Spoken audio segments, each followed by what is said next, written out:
Hi and welcome back to Hedge Fund Manager and this deep dive into LVMH.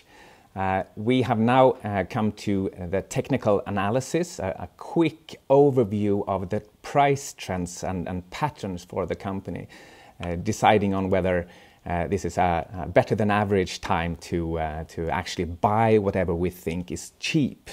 And the first thing I think you should observe is whether there is a rising or falling overall price trend. So for example, you can see here starting in 2018 up until 2023, there was a strong positive trend in the price for LVMH.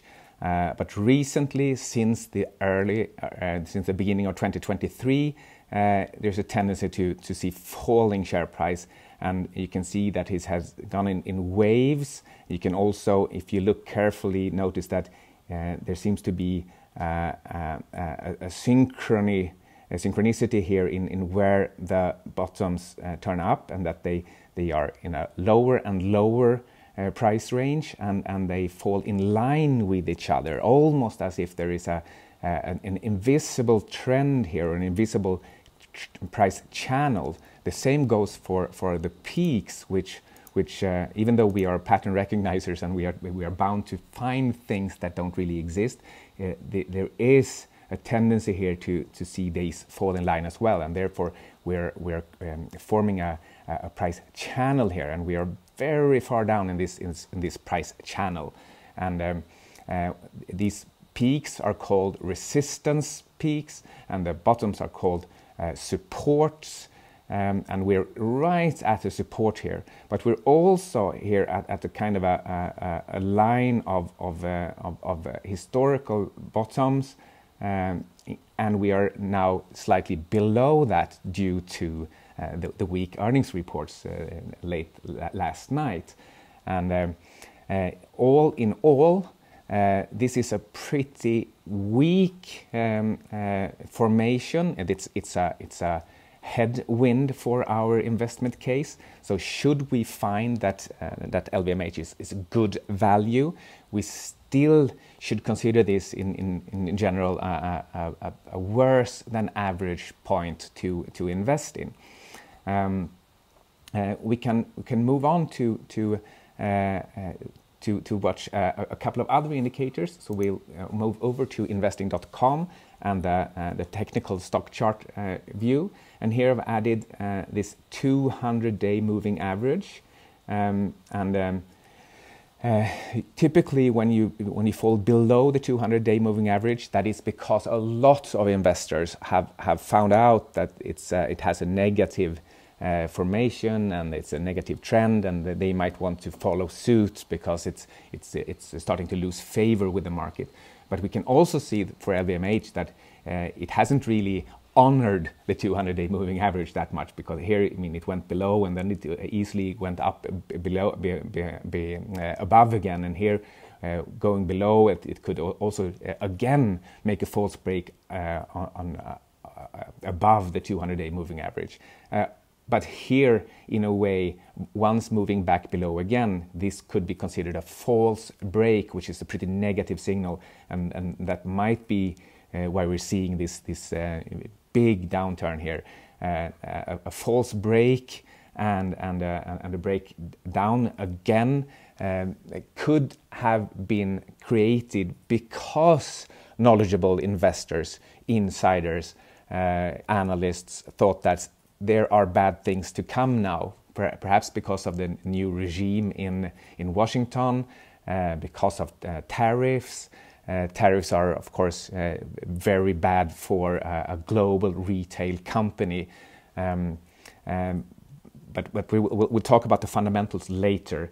All we can say here is that we have a headwind, a kind of a big headwind in terms of the technical factors, the trend.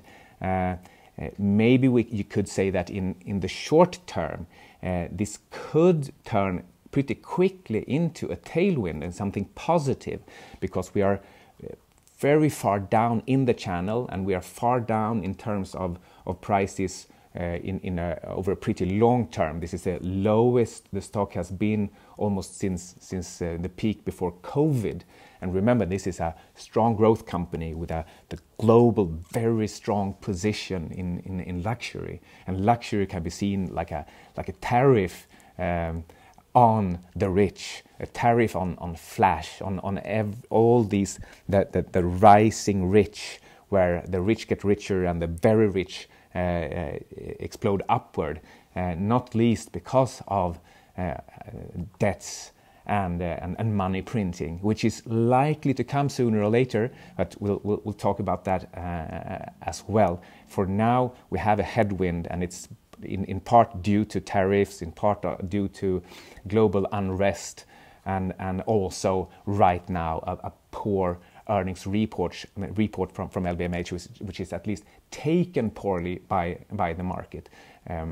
So let's also move over to, well, you can one interesting thing to watch is correlations in previous busts. So let's move back to the price here, and you can see that in the COVID crash, the company went from like 440 down to around 280. So it does have this property of, even though it's in a way a very safe and stable, fast-growing company with a strong market share, it's also pretty sensitive to downturns. We can maybe look at it from an even longer standpoint and see that it did fall by quite a lot here, 89 to 26 in the 2000 crash, although that was mostly IT related.